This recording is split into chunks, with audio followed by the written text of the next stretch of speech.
अस्सलाम वालेकुम, welcome back. My name is Mudassir Shah और आज का जो हमारा टॉपिक है वो है electric field intensity.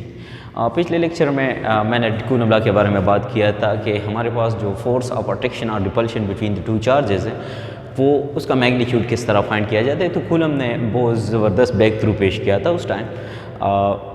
So now अब हम ये करने जा रहे हैं कि जो हमारे पास इलेक्ट्रिक फील्ड स्ट्रेंथ होता है कि एनी पॉइंट, तो उसको चेक करते हैं कि किसी भी चार्ज पार्टिकल पर फोर्स कितना लग रहा है। ठीक है, तो सबसे पहले अभी मैंने एक्सप्लेन करता है कि हमारे पास इलेक्ट्रिक फील्ड इंटेंसिटी है क्या चीज़। तो electric field intensity is the force per unit charge in an electric field. तो हम किस तरह रिप्रेजेंट करते हैं। फॉर एग्जांपल मैं कंसिडर कर रहा हूँ कि पॉजिटिव चार्ज को, एक पॉजिटिव चार्ज का नाम है Q। ठीक है, और पॉजिटिव चार्ज का जो फील्ड लाइंस होते हैं ये हमारे पास आउटवर्ड होते हैं, क्योंकि हमारे पास टेस्ट चार्ज जो होता है ये हमेशा एक पॉजिटिव चार्ज होता है। और इस पॉजिटिव चार्ज जो अगर हम किसी भी इलेक्ट्रिक फील्ड में रखते हैं, तो अगर पॉजिटिव फील्ड में रखते हैं सोर्स फील्ड में, तो हमारे पास इस डायरेक्शन में मूव करेगा, इसमें फोर्स जो है आउटवर्ड लगता है, इसको रिपेल करता है। सिमिलरली अगर नेगेटिव चार्ज में रखते हैं तो नेगेटिव फील्ड लाइन जो है हम इनवर्ड लगाते हैं, इसको डाइवर्ज। ठीक है, तो इसको हम फॉर एग्जांपल हमारे पास एक पॉइंट है, पॉइंट P, और इस पर चार्ज पड़ा हुआ है Q। ठीक है, तो इस इलेक्ट्रिक फील्ड में चार्ज पे जो फोर्स लगता है आउटवर्ड, इस पर फोर्स लगेगा, इसको रिपेल करेगा, क्योंकि ये पॉजिटिव चार्ज इसको रिपेल करेगा। तो फोर्स पर यूनिट चार्ज जो है इसको हम इलेक्ट्रिक फील्ड इंटेंसिटी कहते हैं। तो मैथमेटिकली इसको हम इस तरह की electric field intensity is force per unit charge. अब देखो, electric field intensity is a vector quantity, ये हमारे पास एक है वेक्टर। ठीक है, वेक्टर क्यों है?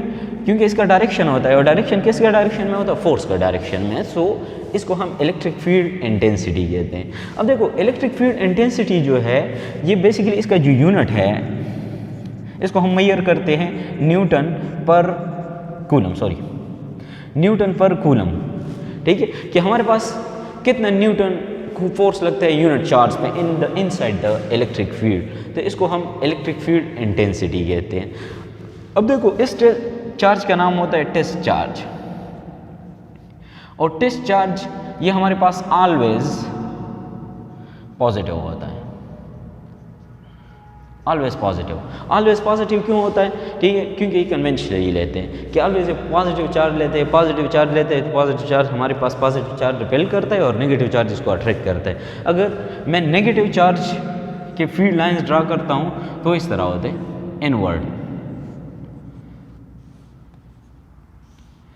इनवर्ड होते हैं। ठीक है, इनवर्ड का मतलब ये होता है कि मैं अगर पॉजिटिव टेस्ट चार्ज यहाँ पे रखता हूँ तो इस पर फोर्स इस डायरेक्शन में आएंगे।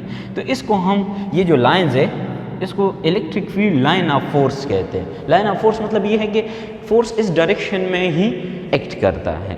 ठीक है, तो इसी वजह से हम इलेक्ट्रिक फील्ड को डाइवर्ज इलेक्ट्रिक फील्ड कहते हैं। ठीक, क्या कहते हैं? डाइवर्ज इलेक्ट्रिक फील्ड, कि ये पहला हुआ होता है, पहला। ठीक है, तो इस केस में ये हमारे पास क्या है? Diverge electric diverge field.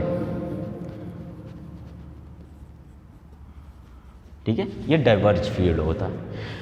Now next जो हमारा टास्क है वो ये है कि electric field intensity of a point charge हम किस तरह फाइंड करेंगे।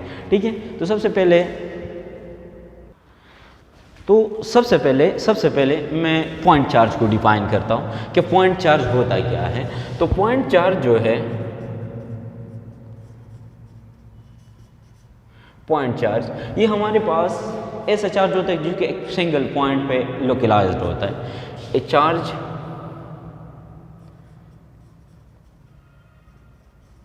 लोकलाइज्ड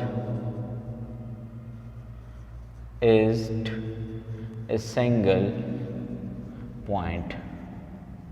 एक सिंगल पॉइंट पे जो चार्ज लोकलाइज्ड होता है तो इसको हम पॉइंट चार्ज कहते हैं। फॉर एग्जांपल यहाँ पे मैंने यह बनाए हुए हैं कि हमारे पास ये पॉजिटिव और नेगेटिव जो चार्जेस है ये है point charges. Now point charge का electric field intensity, electric field intensity of a point charge. अब देखो, हमने पता है कि कूलम ने ये बताया था कि हमारे पास दो पॉइंट चार्जेस है, एक का नाम Q है, एक का नाम कैपिटल Q है। तो इस केस में जो फोर्स ऑफ अट्रैक्शन और रिपल्शन है, कूलम ने सबसे पहले ये बताया था कि जो फोर्स ऑफ अट्रैक्शन और रिपल्शन जो है ये हमारे पास बराबर होता है 1/4πε0 Q multiplied by Q divide by R square. For example in दोनों चार्जेस के दरमियान जो डिस्टेंस है ये हमारे पास R है, पोजीशन वेक्टर जो है वो हमारे पास क्या है, R है, और ये इन द R डायरेक्शन में, तो ये हमारे पास force between 2 point charges, 2 point charges के दरमियान जो फोर्स है ये हमारे पास इसके बराबर है। तो हमें पता है कि इलेक्ट्रिक फील्ड इंटेंसिटी किस चीज़ के बराबर है, so electric field intensity is equal to force per unit charge.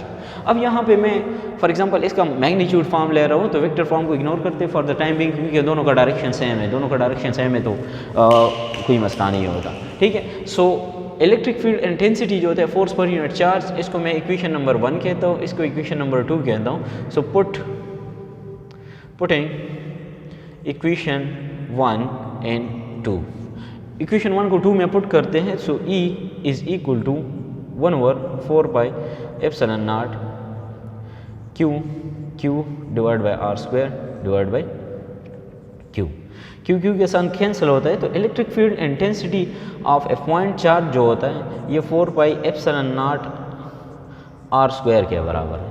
इसका मतलब ये है कि जो हमारे पास फोर्स हैं और इलेक्ट्रिक फील्ड इंटेंसिटी दोनों हमारे पास इनवर्स स्क्वायर का जो डिस्टेंस है उसके इनवर्स प्रोपोर्शनल है, उसके स्क्वायर का इनवर्स प्रोपोर्शनल है।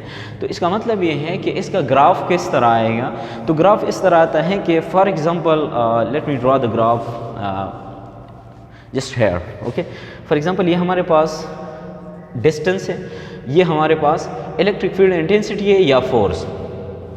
तो अगर डिस्टेंस को इनिशियली कम होता है तो फोर्स और इलेक्ट्रिक फील्ड इंटेंसिटी ज़्यादा होता है, अगर डिस्टेंस इंक्रीज़ होता है तो इनवर्स स्क्वायर ला है तो ये हमारे पास इस तरह की तरीके से इंक्रीज़ होता है। तो इसका ग्राफ है between electric field intensity and force, इन दोनों के दरमियान और इसके दरमियान और इसके दरमियान और इसके दरमियान हमारे पास ग्राफ बनता है, ठीक है। तो इंशाल्लाह नेक्स्ट वीडियो के लिए हमारे साथ रहें। नेक्स्ट जो हमारा टॉपिक है वो है इलेक्ट्रिक फ्लक्स, और इसके बाद जो है मैं गॉस लॉ भी डिस्कस करूँगा। तो thank you very much for watching. अगर आप लोगों ने चैनल को सब्सक्राइब नहीं किया तो please subscribe to my channel and press the bell icon as well. Thank you very much.